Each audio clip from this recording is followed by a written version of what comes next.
ஓம் சாய்ராம். ஸ்ரீ சாயிபாபாவின் பக்தர்களின் அனுபவங்கள் என்ற புத்தகத்தை பூஜ்ய ஸ்ரீ நரசிம்ம சுவாமிஜி அவர்கள் தொகுத்து வழங்கியுள்ளார். இதிலிருந்து பாலகிருஷ்ண வாமன் வைத்தியா அப்படிங்கிற பக்தர் நரசிம்ம சுவாமிஜி கிட்ட அக்டோபர் மாதம் 1936 அளித்த பேட்டியோட விவரத்தை பார்க்க போறோம். பாலகிருஷ்ண வாமன் வைத்தியா அவர்கள் 1910 அல்லது 11 வாக்கில் தான் ஸ்ரீ சாயிபாபாவோட தரிசனத்துக்கு முதல் முறையாக ஷிரடிக்கு போயிருக்காரு. அப்போ அவர் குடும்பத்தோடு போயிருக்காரு. அந்த தடவை அவர் 4லேருந்து 5 நாளுக்குள்ள அங்கே தங்கி இருந்திருக்காரு. இவர் ஷிரடிக்கு பயணம் செய்கிறதுக்கு தொடங்குறதுக்கு முன்னாடியே ஸ்ரீ சாயிபாபாவோடைய ஆசிர்வாதமும் கருணையும் இவர் மேலே இருக்கிறத இவர் நல்லா உணர்ந்திருக்காரு. ஏன்னா இவர் ஜிஐபி ரயில்வேஸில் பணிபுரிஞ்சிட்டு இருந்திருக்காரு. ஸோ இப்போ ஷிரடிக்கு போகணுன்னா லீவ் அப்ளை பண்ணணும். லீவ் இவர் அப்ளிகேஷனை சப்மிட் பண்ணியிருக்காரு. லீவ் அப்ளை பண்ணியிருந்த டைமில் இவர் ரயில்வே பாஸுக்கும் கேட்டிருக்காரு. ஏன்னா ரயில்வே எம்ப்ளாயீஸ்லாம் அவங்களுக்கு ரயில்வேயில், அதாவது ட்ரெயினில் ட்ராவல் பண்ணுறதுக்கு ரயில்வே பாஸ் கிடைக்கும். ஸோ அவங்க என்ன கேடரில் அங்கே ஒர்க் பண்ணிகிட்ருக்காங்களோ அதை பேஸ் பண்ணி அவங்களுக்கு ஃபுல் கன்செஷனோ இல்லை ஹாஃப் கன்செஷனோ இல்லை ஃப்ரீ பாஸோ அந்த மாதிரிலாம் கிடைக்கும்.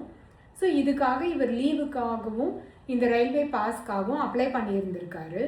ஆனால் அதே தருணத்தில் கம்பெனியில் ஒரு முக்கியமான வேலை நடந்துட்டு இருந்ததுனால இவர் கண்டிப்பாக அங்கே இருந்தே ஆகணும். ஸோ இந்த நேரத்தில் இப்போ லீவ் அப்ளை பண்ணால் இது லீவுக்கு ஒரு தடங்கலாகிடுமே, இந்த வேலை இருக்கிறதுனால லீவ் கிராண்ட் பண்ண மாட்டாங்க அப்படின்னு இவருக்கு ஒரு பயம் இருந்தது. ஆனால் இவங்க ஆஃபீஸில் இருக்க ஹெட் கிளர்க் ஸ்ரீ சாயிபாபாவுடைய பக்தர். அதனால அவர் மேலதிகாரிகளுக்கு இவருடைய லீவ் அப்ளிகேஷனை அனுப்பி வச்சுட்டாரு. இவருக்கு லீவு கிடச்சிருச்சு. ஸோ இதுலேயே ஸ்ரீ சாயிபாபாவுடைய ஆசிர்வாதத்தை இவர் நல்லா உணர்ந்திருக்காரு. அதுக்கப்புறம் பயணத்தப்போ என்ன மாதிரி பாபாவோட ஆசிர்வாதம் இருந்தது அப்படிங்கிறதையும் சொல்கிறாரு. இவங்க குடும்பத்தோட கோப்பர்கான் ரீச் ஆயிட்டாங்க. கோப்பர்கான் சேர்ந்த பொழுதே கிட்டத்தட்ட இரவு ஆயிடுச்சு. சரி, அங்கேருந்து ஷிரடிக்கு போகிறதுக்கு டோங்கால தான் போகணும், அதாவது குதிரை வண்டியில். அதனால ஒரு குதிரை வண்டிக்காரர்கிட்ட இவர் போய் பேசியிருக்காரு, இந்த மாதிரி ஷிரடி போகணுன்னு.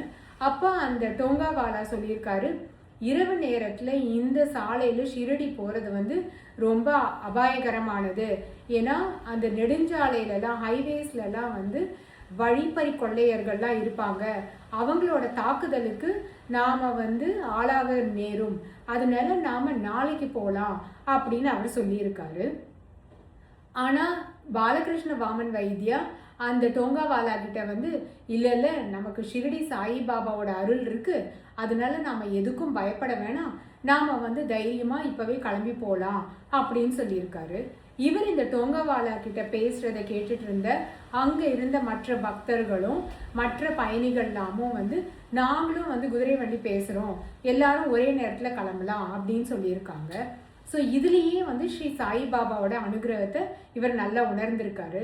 ஏன்னா இவங்க மட்டும் தனியாக இரவு நேரத்தில் பயணிக்காமல் மற்ற பயணிகளும் அவங்கவுங்க வண்டியில் வரும்பொழுது ஒருத்தருக்கு ஒருத்தர் துணையாக இருக்கும் அப்படிங்கிறத இவரும் ஃபீல் பண்ணியிருக்காரு.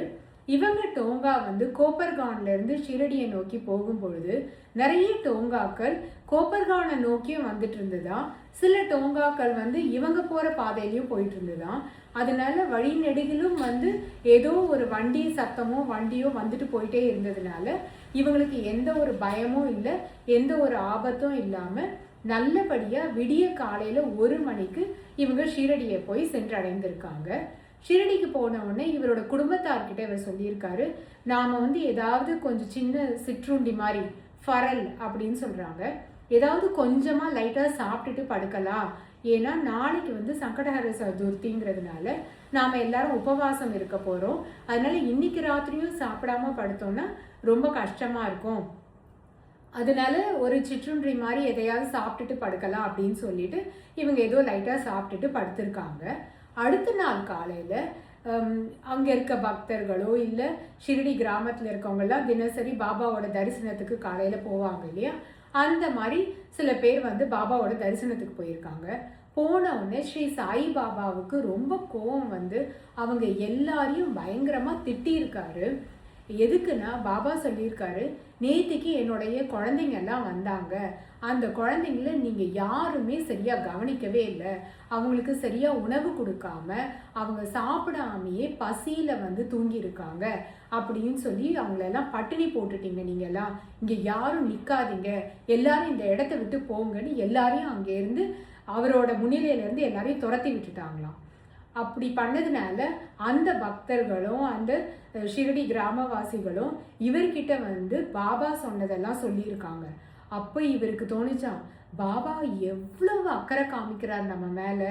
அக்கறை மட்டும் இல்லாமல் ஒரு தாய் அன்பு, அதாவது ஒரு தாய் வந்து தன்னோட குழந்தைங்க சாப்பிட்டாங்களா இல்லையாங்கிறதுல ரொம்ப அக்கறை காமிப்பாங்க, ரொம்ப கவனிச்சுப்பாங்க இல்லையா.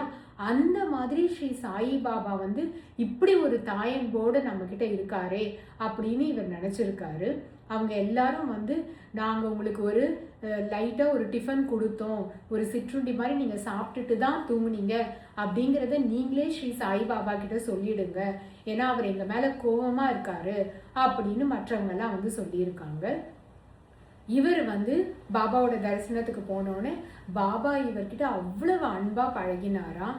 இவரும் வந்து சொல்லியிருக்காரு, பாபா நேற்றுக்கு நாங்கள் ராத்திரி வந்தபோது எல்லாரும் எங்களுக்கு வந்து டிஃபன்ஸ் கொடுத்தாங்க, நாங்கள் சாப்பிட்டுட்டு தான் படுத்தோம் அப்படின்னு சொல்லிட்டு பாபா வந்து உனக்கு நல்லதே நடக்கும் அப்படின்னு இவரை பார்த்த உடனே அப்படியே ஒரு புன்முறுவலோடு இவரை வரவேற்று இவரை வந்து ஆசீர்வாதம் பண்ணாரு அப்படின்னு சொல்கிறாரு. இந்த பக்தருக்கு ஸ்ரீ சாய்பாபா அளித்த அனுபவத்தோட தொடர்ச்சியை நாம் அடுத்த எபிசோடில் பார்க்கலாம். ஓம் சாய்ராம்.